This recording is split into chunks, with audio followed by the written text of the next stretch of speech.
আসসালামু আলাইকুম। আমি জান্নাতুল ফেরদাউসী মায়াবী ডাক থেকে। আপনারা কি জানেন বদনজর কি? আপনার একটি সামান্য প্রশংসায় আপনার প্রিয় মানুষটির মৃত্যু পর্যন্ত হতে পারে। রাসূল সাল্লাল্লাহু আলাইহি ওয়াসাল্লাম বলেছেন, বদনজর মানুষকে কবর পর্যন্ত এবং উটকি রান্নার হাঁড়ি পর্যন্ত পৌঁছে দেয়। অর্থাৎ এটি কোনো সাধারণ বিষয় নয়। এর তীব্র প্রভাবে একজন সুস্থ মানুষ হঠাৎ মারা যেতে পারে। এমনকি উম্মতের একটি বড় অংশের মৃত্যুর কারণ হবে এই বদনজর। হাদিস থেকে জানা যায়, সাহাবী সহল ইবনে হুনাইফ রাদিয়াল্লাহু আনহু একদিন গোসল করার সময় আমির ইবনে রাবিয়া রাহমাতুল্লাহি আলাইহি তার শরীরের সৌন্দর্যের প্রশংসা করেন। সাথে সাথেই সহল রাদিয়াল্লাহু আনহু তীব্র ব্যথায় মাটিতে লুটিয়ে পড়েন।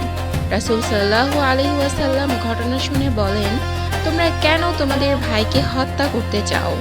এরপর তিনি আমির রাদিয়াল্লাহু আনহুকে গোসল করিয়ে সেই পানি সহল রাদিয়াল্লাহু আনহু এর শরীরে ঢেলে দিতে বলেন, যার ফলে তিনি সাথে সাথে সুস্থ হয়ে যান।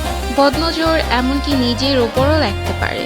বদনজর কেবল শত্রু বা হিংসুক ব্যক্তির কাছ থেকেই লাগে না, এটি অতিরিক্ত ভালোবাসা বা প্রশংসা থেকেও হতে পারে। কোনো মা তার সন্তানের দিকে বা আপনি নিজে সৌন্দর্যের দিকে মুগ্ধ হয়ে তাকালে এবং মাশাআল্লাহ না বললে নিজের নজর নিজের ওপরেই লাগতে পারে। বদনজর কি তাকদীরের চেয়েও শক্তিশালী? রাসূল সাল্লাল্লাহু আলাইহি ওয়াসাল্লাম বলেছেন, যদি কোনো কিছু তাকদীরকে অতিক্রম করতে পারে তবে তা হলো বদনজর।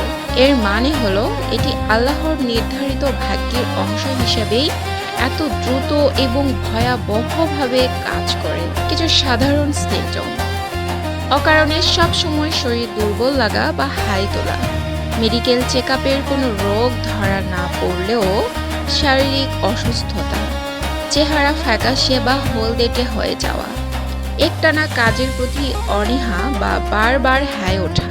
কারো কোনো কিছু ভালো লাগলে বা নিজের কিছুর প্রশংসা করলে অবশ্যই বারাকাল্লাহ বা মাশাআল্লাহ বলা উচিত। সূরা ফাতিহা, ফালাক ও নাস এই সূরাগুলো প্রতিদিন সকালে ও সন্ধ্যায় ঝাড়ফুঁক করা বদনজর থেকে বাঁচার সবচেয়ে বড় ঢাল। আয়াতুল কুরসি শোয়ার আগে এবং প্রতি ফজর নামাজের পর এটি পাঠ করা সুরক্ষার জন্য অত্যন্ত কার্যকর। গোপনীয়তা বজায় রাখা, নিজের খুব ভালো কোনো প্রাপ্তি বা খবর সবার কাছে, বিশেষ করে সোশ্যাল মিডিয়ায় জাহির না করাই উত্তম, কারণ সব মানুষের নজর এক নয়। আজকে এই পর্যন্তই। ভালো থাকবেন, সুস্থ থাকবেন। আল্লাহ হাফেজ। আর হ্যাঁ, ভালো লাগলে লাইক, শেয়ার, কমেন্ট করতে কিন্তু ভুলবেন না।